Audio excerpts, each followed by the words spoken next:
Every Dragon Ball fan has felt it. That moment watching Goku charge up a Kamehameha, the energy crackling between his palms, the earth trembling beneath his feet. You don't just watch it. You feel it in your chest, in your hands, and immediately, instinctively, you want to do it yourself. Not pretend, not imagine, actually do it. Press the buttons, see the blue energy surge across the screen, and know that you just threw the same attack that shook planets. For over 2 decades, that desire has been the heartbeat of Dragon Ball gaming. It's not about graphics or competitive balance or frame data, though those matter. It's about the fantasy, the wish fulfillment, the dream of stepping into your favorite character's body and unleashing their signature moves exactly the way you've seen them 100 times in the anime. It's about sitting next to your best friend on a couch, picking Vegeta while they pick Goku, and finally settling the argument you've been having since middle school. But here's the thing about fantasies. They're fragile. They live or die based on how well a game captures that feeling. When a Kamehameha feels right, when the timing, the animation, the impact all click, it's magic. When it doesn't, when the controls are stiff, or the move looks wrong, or your favorite character isn't even playable, the fantasy shatters. And fans remember. This is the story of how Dragon Ball games chased that fantasy across generations. How they started clunky but possible in the early 2000s, when just being able to control Goku in 3D felt like a miracle. How they reached a pinnacle of authenticity in 2007, when every character's moveset felt true to who they were. How they stumbled and broke fans' trust. How they transformed the fantasy itself, letting players create their own fighters and write their own stories. And how, in 2024, a new generation of fans discovered the same magic their older siblings and parents felt 17 years ago. Each pivotal game didn't just succeed or fail. It shaped the fan base that grew up with it. The kids who played Budokai on PS2 wanted something different than the teenagers who discovered Xenoverse online. But they all wanted the same core thing: to feel like they were inside the show, throwing the moves, living the battles, sharing the experience with friends. The fantasy doesn't end. It evolves. It passes forward. And every time a new Dragon Ball game gets it right, a new generation of fans feels that same electric thrill. The moment when the dream becomes real, and you're no longer watching Goku fight. You are Goku. And the Kamehameha you just fired, that one was yours. The first fantasy. Budokai 2002. Before 2002, Dragon Ball fans had scraps. Arcade cabinets in dimly lit pizza parlors where you fed quarters into 2D fighters that barely resembled the characters you loved. Clunky Game Boy games with sprites so small you had to squint to tell Goku apart from Krillin. Japanese imports that required modded consoles and prayer. The games existed, technically, but they felt like shadows of the real thing. Flat approximations of a world that was supposed to be explosive, three-dimensional, alive. Then Dragon Ball Z. Budokai landed on PlayStation 2, and everything changed. It wasn't a perfect game, not even close. The controls were stiff, the combos repetitive. The roster was limited. No Broly, no Gogeta, none of the fan-favorite movie characters. The animations recycled themselves until you could predict every punch before it landed. Graphically, it looked decent for 2002, but it wasn't pushing any boundaries. If you judged it purely on technical merit, you'd shrug and move on. But that's not how anyone judged it. Because for the first time in Dragon Ball gaming history, you could be Goku. Not control a sprite that vaguely resembled him. Not watch a cutscene of him fighting. You could step into a full 3D arena, lock eyes with Vegeta across the battlefield, and throw a Kamehameha that surged across the screen in brilliant blue light. You pressed the buttons. The energy gathered in Goku's palms. The beam fired. And somewhere in your chest, something clicked into place that had been waiting your entire childhood to activate. The fantasy wasn't perfect, but it was real. Fans who grew up with Budokai remember the feeling more than the mechanics. They remember sitting cross-legged on bedroom floors, controllers gripped tight, eyes wide as they transformed into Super Saiyan for the first time and felt the power surge through the rumble pack. They remember the arguments with friends over who got to play as Goku, the compromises where someone had to be Piccolo or Krillin, the unspoken rule that if you picked Cell, you were trying too hard. They remember the moment, that moment, when they executed their first successful special move and realized, this is what it feels like. This is what it would actually feel like to fight like a Z fighter. The game didn't need to be flawless. It needed to be possible. And Budokai made it possible. It created a fan base of believers. Kids who had spent years rewatching VHS tapes of the Frieza saga, who had argued on playgrounds about power levels, who had tried and failed to go Super Saiyan in their backyards. They finally had proof that the fantasy could exist outside their imaginations. It could be held in their hands. It could be shared with friends on a couch. Controllers passed back and forth. Victories celebrated. Defeats mourned. Budokai wasn't the best Dragon Ball game. It wasn't even close to what would come later. But it was the first one that mattered. The first one that understood what fans actually wanted wasn't a fighting game that happened to have Dragon Ball characters. They wanted to feel like those characters, to inhabit their bodies, to throw their punches and fire their beams and scream their battle cries. The seed was planted. The fantasy was awakened. And every Dragon Ball game that followed, every improvement, every innovation, every leap forward, grew from that single, imperfect moment. In 2002, when a kid pressed a button on a PS2 controller and watched Goku's Kamehameha light up the screen, it didn't matter that the controls were clunky. It didn't matter that the roster was small. It didn't matter that the game would be surpassed a dozen times over in the years to come. What mattered was this. For the first time, the dream was real. And once you've tasted that, you can never go back. The fantasy gets real. Budokai 3 2004. Once you've tasted the fantasy, hunger follows. Budokai proved it was possible. But possible wasn't enough anymore. Fans had spent 2 years throwing Kamehamehas in their living rooms, and the novelty had worn thin. They'd memorized every combo, exhausted every matchup. The magic was still there, but it had dulled around the edges, worn smooth by repetition. They wanted more characters, more moves, more depth, more everything. They wanted the fantasy to grow up with them. Dragon Ball Z, Budokai 3 arrived in 2004 and delivered something fans didn't even know they were craving: nuance. The roster exploded to 38 characters. Suddenly, you could play as Kid Buu, as Omega Shenron, as characters who'd only existed in fever dream what-if scenarios. But the real revolution wasn't in quantity. It was in how those characters felt. Because for the first time in Dragon Ball gaming history, Goku didn't fight like Vegeta. Piccolo didn't move like Gohan. Each character had their own rhythm, their own flow, their own signature style that you had to learn and master. This was the shift. The fantasy stopped being universal and became personal. When you picked Goku in the original Budokai, you were playing a generic fighter who happened to look like Goku and could fire his beam.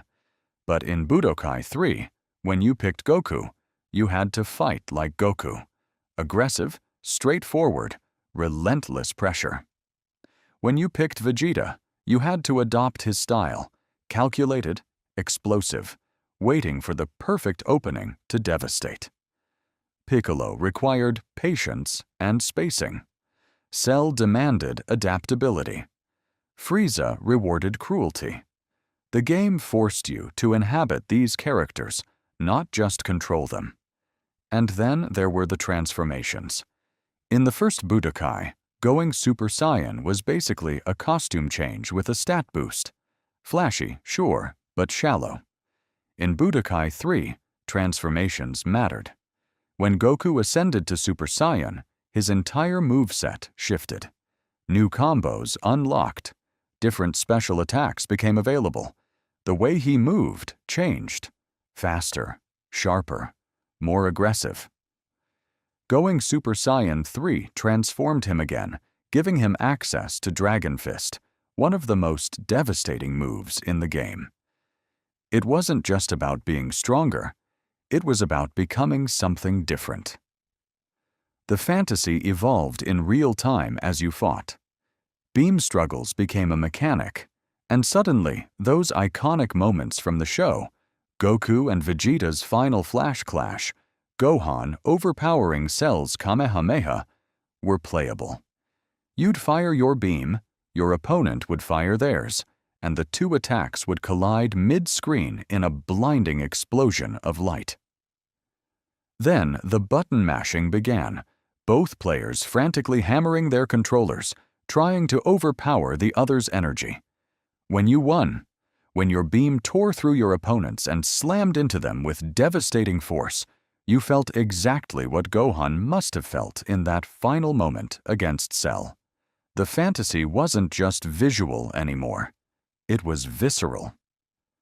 Dragon Universe mode changed the game entirely. Instead of just fighting match after match, you could fly around a world map as your chosen character, following their story arc from the show. You'd land on different locations, trigger battles, collect items, unlock transformations. It wasn't just about fighting. It was about living their journey.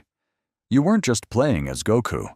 You were being Goku, traveling the world, training, growing stronger, facing the same enemies he faced in the same order he faced them. For the first time, the fantasy had a narrative spine. The fan base shifted with the game. Players stopped picking characters just because they liked them and started choosing based on how they fought. You'd hear kids on playgrounds arguing not about who was stronger, but about whose fighting style was cooler. Vegeta's final flash is better than Goku's Kamehameha because of the startup frames. Piccolo's range game is unbeatable if you know the spacing. The conversations became technical, strategic, intimate. Fans weren't just experiencing the fantasy anymore. They were mastering it. There was a sense of ownership now. The wonder of Budokai, that wide-eyed, I can't believe this is real feeling, had matured into something deeper. Confidence, expertise, pride. You didn't just know how to throw a Kamehameha. You knew when to throw it, how to combo into it, how to bait your opponent into blocking the wrong way so it would land clean. You understood frame data before you knew what frame data was. You'd internalized the rhythm of each character's moveset until your hands moved faster than your thoughts. The fantasy had become second nature. Budokai 3 proved something crucial. The dream could deepen. It could grow more complex without losing its magic. Fans didn't just want to be their favorite characters. They wanted to master being them. They wanted to feel the difference between a good Goku player and a great one. They wanted the fantasy to have a skill ceiling they could spend years climbing. And they were getting close. So close. The controls were tighter. The roster was massive. The mechanics were sophisticated. The fantasy was almost perfect. Almost. But almost is a dangerous word in gaming. Because once you've gotten this close to perfection, once you've felt what it's like when everything clicks into place, you start to believe the next game will finally deliver the complete fantasy. The one where nothing is missing. The one where every character feels perfect. Every move lands exactly right. Every moment captures the show's magic without compromise. The fan base was ready, hungry, waiting, and the next evolution was already on the horizon. The pinnacle of authenticity. Budokai Tenkaichi 3 2007. The peak arrived in 2007, and it was glorious. Dragon Ball Z, Budokai Tenkaichi 3 didn't just meet expectations, it obliterated them. This wasn't an incremental improvement. This wasn't a few more characters and some polish. This was the fantasy made complete. The game fans had been dreaming about since they first watched Goku go Super Saiyan on a grainy VHS tape. The game that finally answered the question, what if you could play as everyone? The roster was staggering. Over 60 characters spanning 90 unique forms. But those numbers don't capture what it actually meant. It meant you could play as Base Goku, Super Saiyan Goku, Super Saiyan 2 Goku, Super Saiyan 3 Goku, Super Saiyan 4 Goku, Kid Goku, Great Ape Goku. Every version of him that ever mattered, each one with their own moveset, their own combos, their own way of fighting. And that wasn't just Goku. That was everyone. Vegeta had 7 forms. Gohan had 6. Frieza had 5, each one more sadistic than the last. You could play as Bardock, as Raditz, as Nappa, as Zarbon and Dodoria, as every member of the Ginyu Force doing their ridiculous poses before they tried to kill you. You could play as Android 13, as Janemba, as Cooler and Meta Cooler, as Omega Shenron and Baby Vegeta, and every GT character people pretended they didn't love, but absolutely did. The roster wasn't just comprehensive, it was exhaustive. It was a love letter to every corner of the Dragon Ball universe, every saga, every movie, every what-if scenario that fans had argued about on message boards. If a character had thrown a punch in Dragon Ball history, they were probably in this game. But the magic wasn't in the quantity. It was in the authenticity. Every character fought exactly how they should. Goku was relentless aggression, constantly pressuring, never giving you space to breathe. Vegeta was calculated brutality. He'd wait for you to make a mistake, then punish you with devastating precision. Piccolo fought at range, controlling space with energy blasts and strategic positioning. Cell was adaptive and unpredictable, shifting between power and speed. Frieza was patient cruelty, toying with you, making you feel weak before he finished you off. When you picked a character, you weren't just selecting a skin with different stats. You were committing to a philosophy of combat. You had to think like them, move like them, fight like them.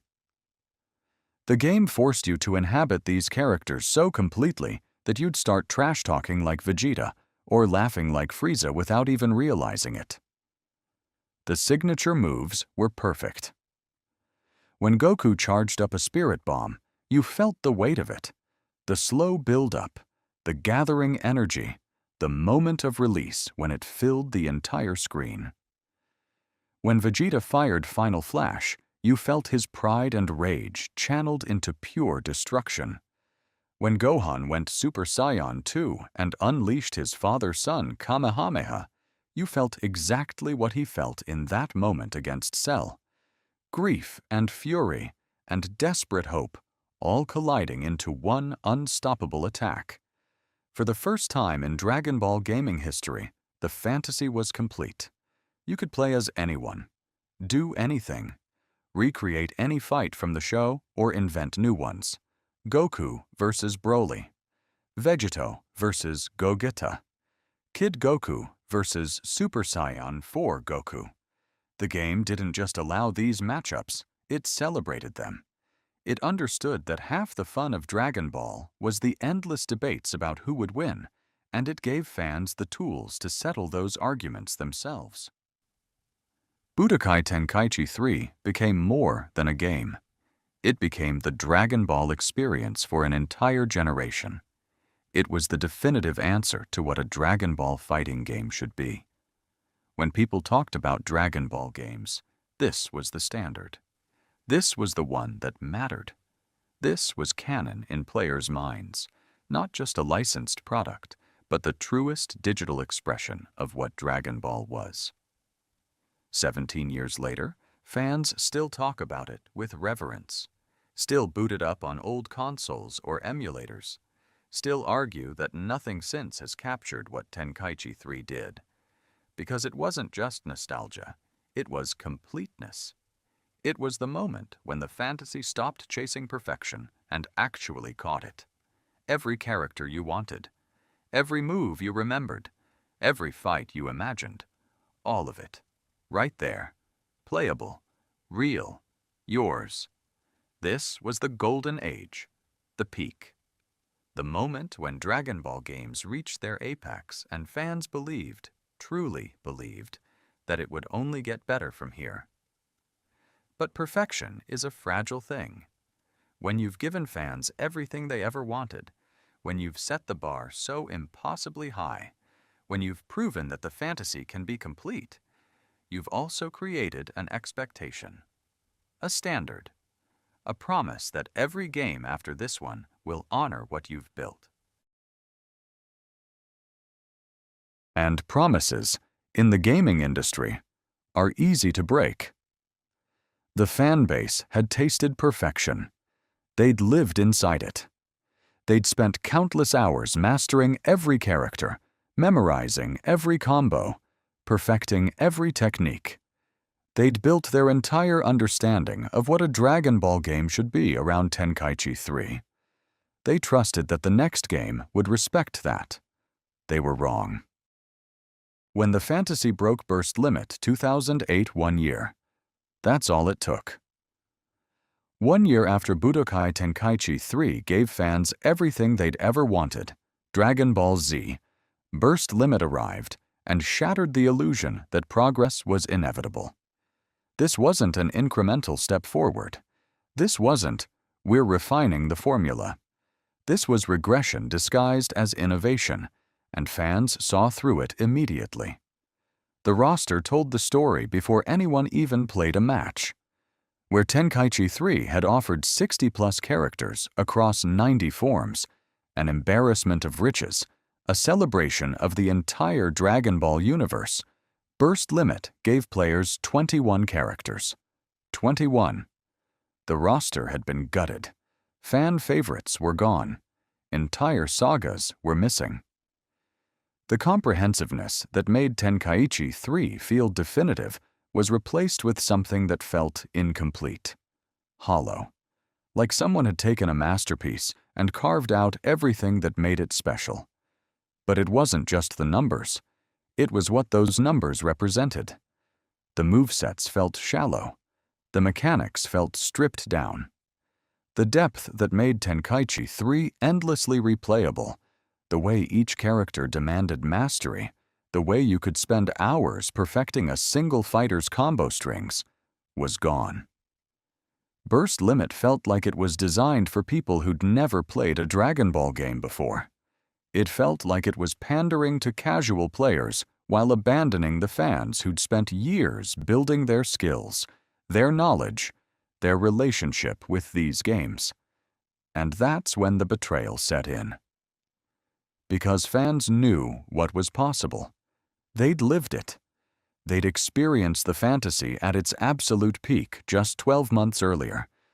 They knew what it felt like when a Dragon Ball game respected its source material, when it honored the characters, when it gave players the tools to recreate any fight they could imagine. They knew what perfection tasted like. Burst Limit wasn't just disappointing in isolation. It was devastating because fans remembered how good it could be. It was like being served fast food after eating at a five-star restaurant. The meal might be fine on its own, but when you've tasted excellence, mediocrity becomes unbearable. For the first time, fans started asking questions they'd never had to ask before. Did the developers understand what made Tenkaichi 3 special? Did they care?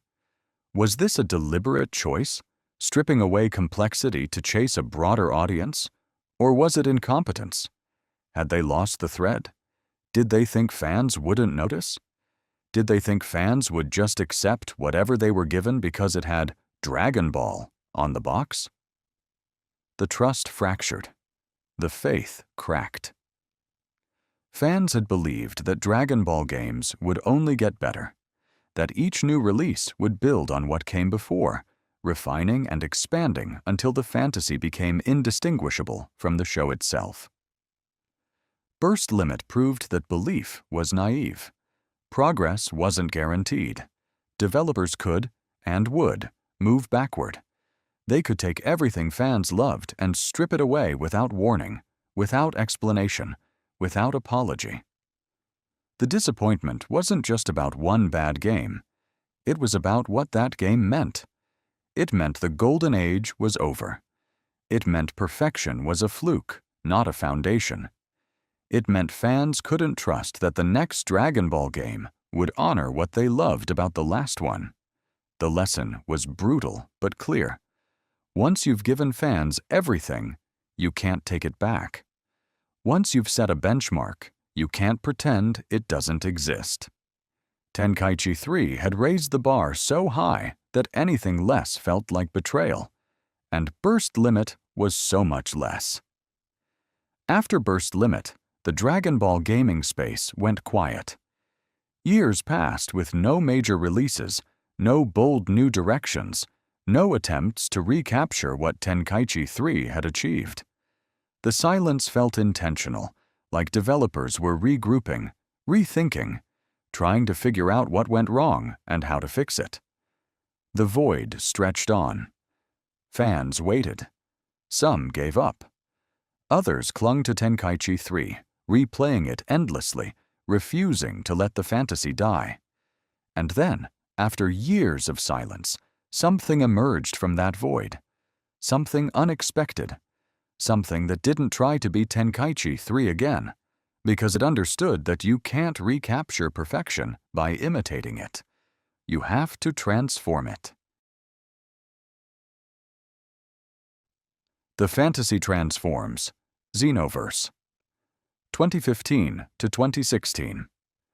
Dragon Ball Xenoverse arrived in 2015 with a question no one had thought to ask. What if you stopped trying to be Goku?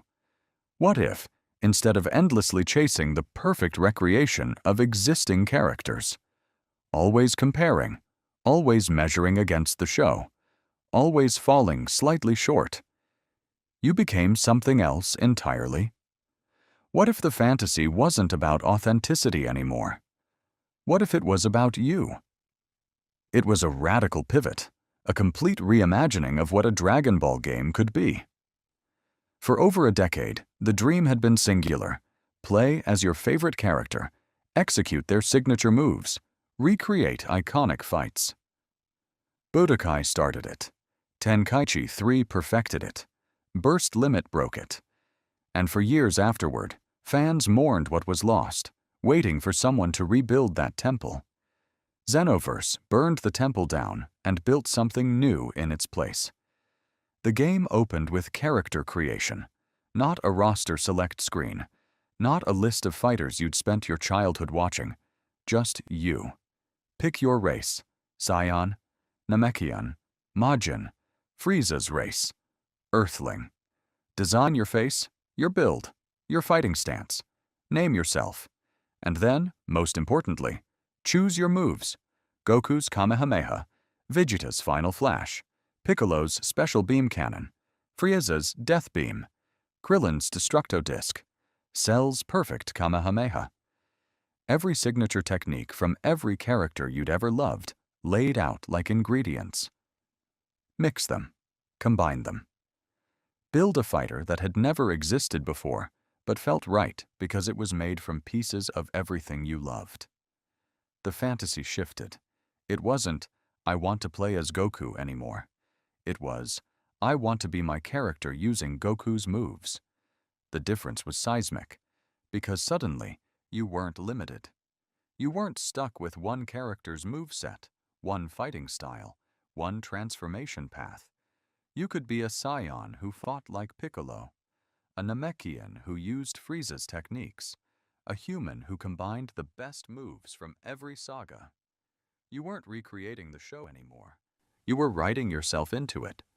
And then Xenoverse did something even more transformative. It made the fantasy cooperative. The game's story mode, Time Patrol missions where you fixed broken timelines, was designed for co-op play. You and your friends could team up, bring your custom characters into battle together, fight side by side against iconic villains. The fantasy expanded beyond versus battles, beyond proving who was better at executing combos. Now it was about progression, about building your character stronger, about experiencing the Dragon Ball story not as a spectator, or even as an existing character, but as your own hero fighting alongside the legends. For the first time, the fantasy included friendship in a way that felt meaningful. You weren't just fighting your friend to see who could land a spirit bomb first. You were teaming up with them, combining your custom movesets, strategizing, growing together. The emotional reframing happened gradually, but it was undeniable. Fans stopped mourning Tenkaichi 3. They stopped asking when developers would go back to what worked. Because this worked, just differently. The fantasy hadn't died. It had evolved. It had grown beyond the limitations of authenticity and entered the realm of pure creative expression. You weren't bound by canon anymore. You weren't restricted to what the show gave you. You could take everything Dragon Ball had ever been and remix it into something personal, something yours. The Kamehameha you fired wasn't Goku's anymore. It was your Kamehameha. The character standing on that battlefield wasn't a recreation. It was a creation. When Dragon Ball Xenoverse 2 arrived in 2016, it perfected the formula. More moves, deeper customization, better co-op systems, expanded story content. The game understood what the first Xenoverse had unlocked and doubled down on it. This wasn't a compromise. This wasn't settling because Tenkaichi 3 couldn't be recaptured. This was liberation. The fan base split, but not in a destructive way. Older fans, the ones who'd grown up with Budokai and Tenkaichi, adapted. Some embraced the new direction wholeheartedly. Others played both, appreciating Xenoverse for what it was while still holding Tenkaichi 3 in reverent memory. And new fans, the ones discovering Dragon Ball games for the first time, found a different fantasy entirely. They didn't care about roster sizes or authentic movesets. They cared about their character, their story, their journey through the Dragon Ball universe. Both fantasies were valid. Both were powerful. And for the first time since Burst Limit shattered the dream, the Dragon Ball gaming space felt alive again. Xenoverse proved something crucial. The fantasy could change. It could grow. It could become something other than what it started as and still be true. You didn't have to recreate perfection. You could transform it into something new, something personal, something that honored the source material by letting fans become part of it rather than just observers of it. And once that door opened, once developers and fans alike realized the fantasy was flexible, that it could be reshaped and reimagined, other possibilities emerged. Other ways to explore what it meant to live inside the Dragon Ball universe. Other games, other dreams. The fantasy wasn't finished evolving. It was just getting started. Living the story. Dragon Ball Z Kakarot.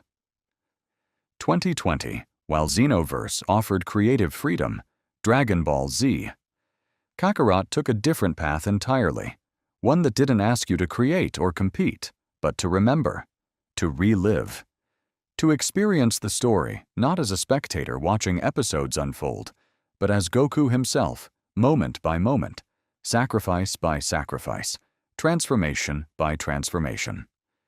This was an action RPG, not a fighting game, not a versus mode with friends, not a character creator. This was the entire Dragon Ball Z saga, from Raditz's arrival on Earth to the final battle with Kid Buu, stretched across 50+ hours of gameplay where you didn't just fight the battles, you lived the journey.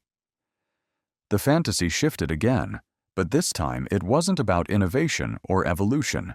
It was about depth, about slowing down, about inhabiting Goku's life in a way no game had ever allowed before. You flew across the world as Goku, not teleporting between fights, but actually traveling, soaring over mountains, diving through canyons, feeling the weight of distance between locations. You trained as Goku, not just selecting Power Up from a menu, but catching fish, gathering materials, sparring with friends to grow stronger.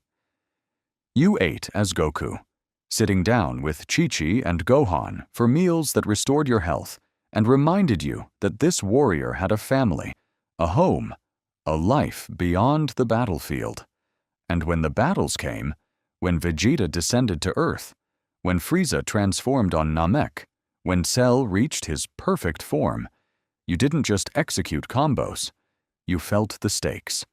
Because you'd spent hours in Goku's shoes, you'd watched Gohan grow up, you'd trained Krillin, you'd laughed with Bulma, you'd mourned when characters died because you'd been there, living alongside them, not just selecting them from a roster. The emotional immersion was the fantasy now, not the thrill of landing a perfect Kamehameha in a versus match, not the pride of building a custom character with the perfect moveset, but the quiet, profound experience of being Goku, feeling his determination when he chose to stay dead after the Cell games because he believed his presence attracted danger. Feeling his desperation when Majin Buu threatened everything he loved. Feeling his exhaustion and resolve as he gathered energy for the Spirit Bomb one final time. 50 hours. That's how long fans spent inside this story, not grinding matches, not perfecting combos, living, flying between locations, completing side quests, talking to NPCs who remembered you, who reacted to your victories, who treated you like the hero you'd become. The game didn't rush you. It let you exist in the Dragon Ball universe in a way that felt less like playing a game and more like inhabiting a memory. By 2020, the fantasy had fractured into something beautiful and strange. There was no single, correct way to experience Dragon Ball anymore.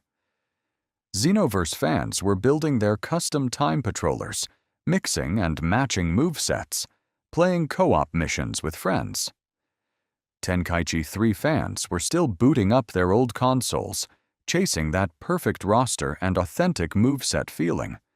And now, Kakarot fans were spending entire evenings just being Goku, not fighting anyone, just flying around, fishing, training, living. None of these fantasies competed. They coexisted. They complemented each other. Because the truth was, Dragon Ball had always been about multiple things simultaneously. The thrill of combat, yes, but also the bonds of friendship, the weight of sacrifice, the journey of growth. Different games honored different aspects of what made the series beloved. The fantasy was no longer singular. It was a spectrum. And fans could move along that spectrum freely, choosing the experience that matched what they needed in that moment. Sometimes you wanted to fight your friend as Vegeta. Sometimes you wanted to create your own Saiyan warrior. And sometimes Sometimes you just wanted to be Goku, to walk in his shoes, to feel what he felt, to live the story you'd watched 100 times but never truly experienced. The fantasy had become vast enough to hold all of it. And that vastness meant it could survive anything, because no single game could kill it anymore. No single disappointment could shatter it. The dream had too many forms now, too many expressions, too many ways to be real. And somewhere on the horizon, another form was already taking shape. Living the Story. Dragon Ball Z Sargtram, Kakarot 2020. While Xenoverse offered creative freedom, Dragon Ball Z, Kakarot took a different path entirely, one that didn't ask you to create or compete, but to remember, to relive. To experience the story not as a spectator watching episodes unfold, but as Goku himself, moment by moment, sacrifice by sacrifice, transformation by transformation. This was an action RPG, not a fighting game, not a versus mode with friends, not a character creator. This was the entire Dragon Ball Z saga, from Raditz's arrival on Earth to the final battle with Kid Buu, stretched across 50+ hours of gameplay where you didn't just fight the battles, you lived the journey. The fantasy shifted again, but this time it wasn't about innovation or evolution.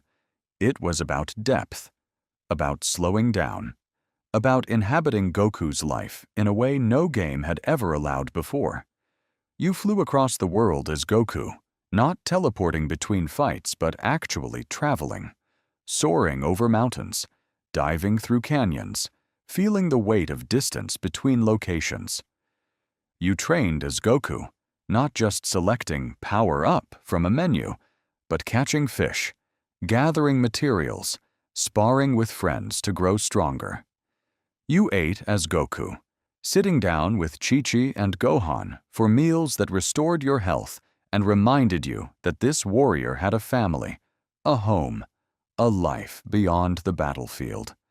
And when the battles came, when Vegeta descended to Earth, when Frieza transformed on Namek, when Kel reached his perfect form, you didn't just execute combos.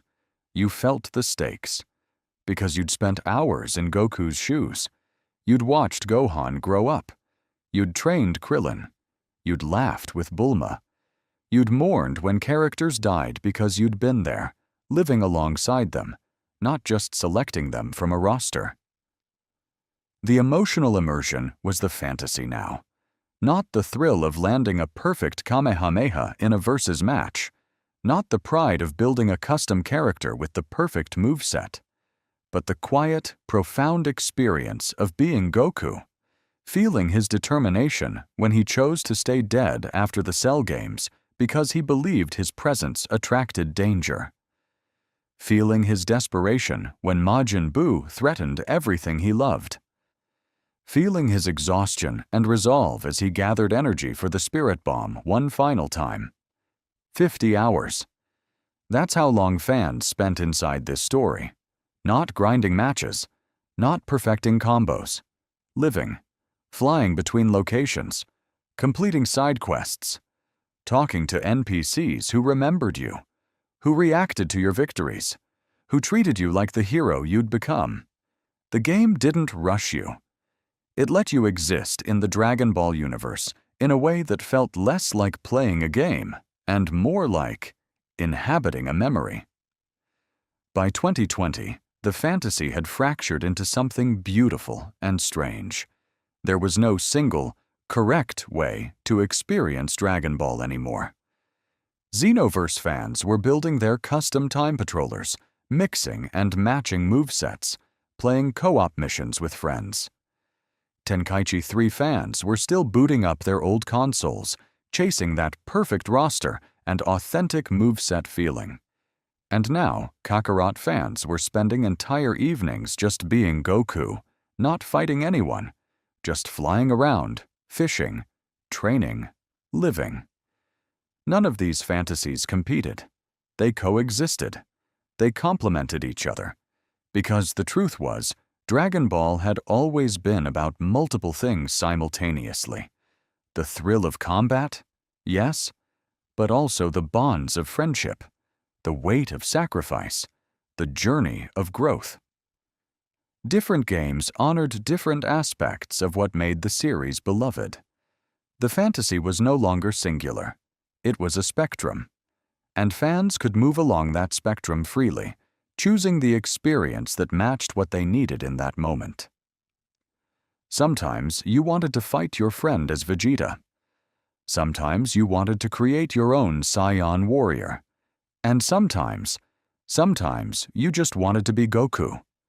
To walk in his shoes, to feel what he felt, to live the story you'd watched 100 times but never truly experienced. The fantasy had become vast enough to hold all of it. And that vastness meant it could survive anything, because no single game could kill it anymore. No single disappointment could shatter it.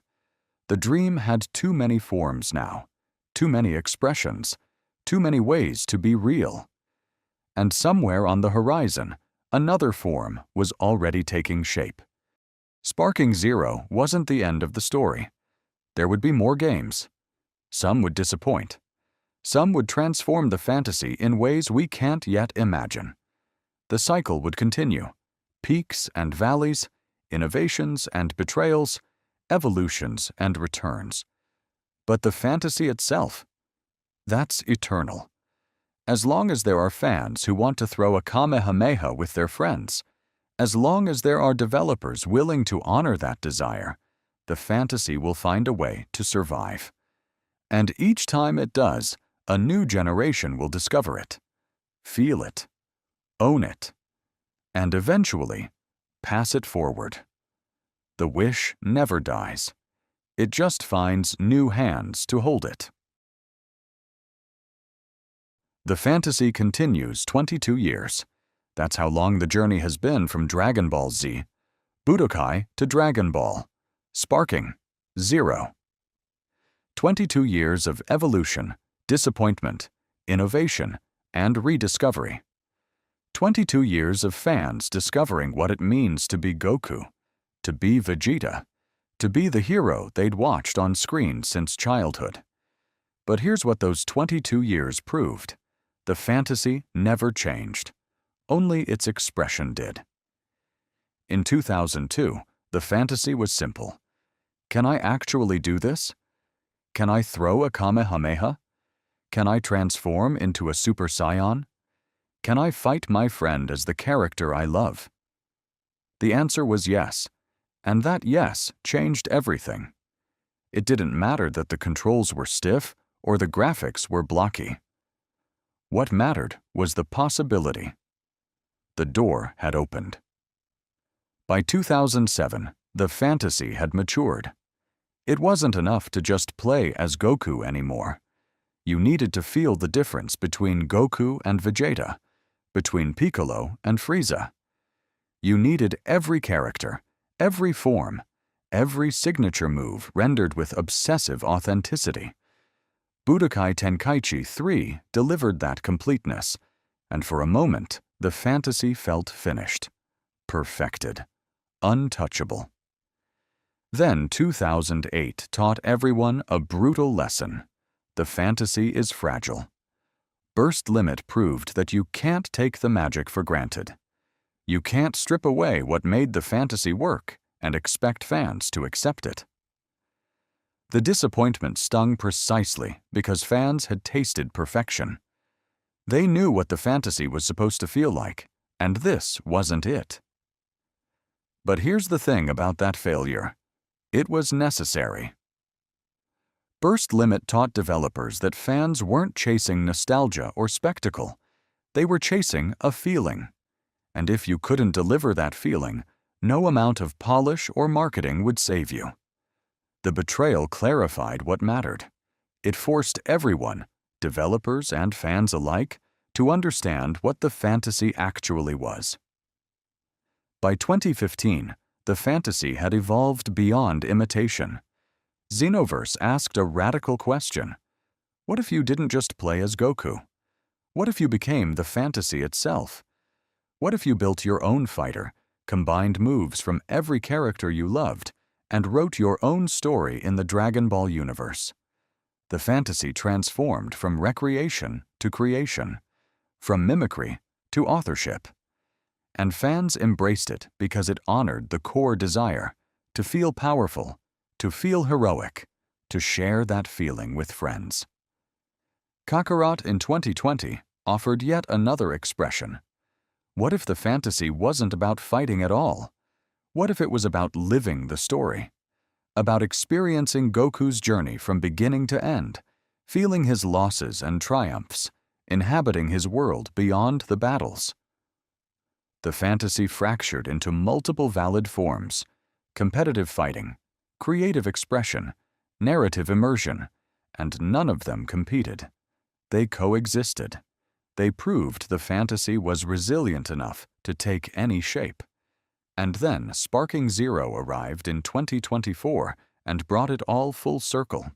The massive rosters, the authentic movesets, the reverence for what made Tenkaichi 3 legendary. But this time, it came with everything modern gaming had learned: rollback netcode, current-gen graphics, balanced mechanics that respected both spectacle and competition. The fantasy hadn't regressed. It had returned, carrying all the wisdom of its evolution. Each generation of fans found the same wish fulfilled through different means. The kid in 2002 who first threw a Kamehameha with Budokai felt the exact same electric thrill as the teenager in 2024 who fired one in Sparking Zero. The technology changed, the execution improved, but the desire, that fundamental human hunger to embody power, to feel heroic, to share that feeling with someone you care about, that desire never changed. Even the failures mattered. Burst Limit's disappointment taught fans to articulate what they actually wanted. It forced developers to listen. It clarified the fantasy's essence. Without that betrayal, the innovations that followed might never have happened. The cycle needed its valleys to appreciate its peaks. And that's the deeper truth this 22-year journey reveals. Desire itself is eternal. The fantasy of being your hero doesn't fade with age or obsolescence. It doesn't become childish or outdated. It's woven into the human experience, the need to feel powerful, to embody something greater than yourself, to share that transcendence with the people you love. Dragon Ball games became the vessel for that desire. But the desire existed long before Budokai, and it will exist long after whatever comes next. The fantasy will continue transforming. Maybe the next evolution involves virtual reality, where you physically move to throw a Kamehameha. Maybe it's AI-driven narratives that adapt to your choices. Maybe it's something we can't even imagine yet, some technology or design philosophy that will make 2024's games feel as primitive as 2002's feel now. But whatever form it takes, the core will remain. A fan will boot up that future game, select their favorite character, and execute that signature move. And in that moment, they'll feel it. The same electric thrill that's been passing from generation to generation for over 2 decades. The same awakening, the same magic. They'll turn to their friend and say, "Did you see that?" And their friend will grin and say, "Let's go again." The fantasy doesn't end. It doesn't conclude. It doesn't reach some final perfect form and stop evolving. It continues. It passes forward. It finds new hands to hold it, new hearts to awaken, new generations to discover what it means to throw a Kamehameha and feel like a hero. Somewhere right now, a kid is picking up a Dragon Ball game for the first time. They're selecting Goku. They're learning the controls. And in a few minutes, they're going to execute their first Kamehameha. And their eyes are going to light up with that same realization that's been lighting up eyes since 2002. I'm actually doing this. The wish never dies. It just keeps finding new ways to come true.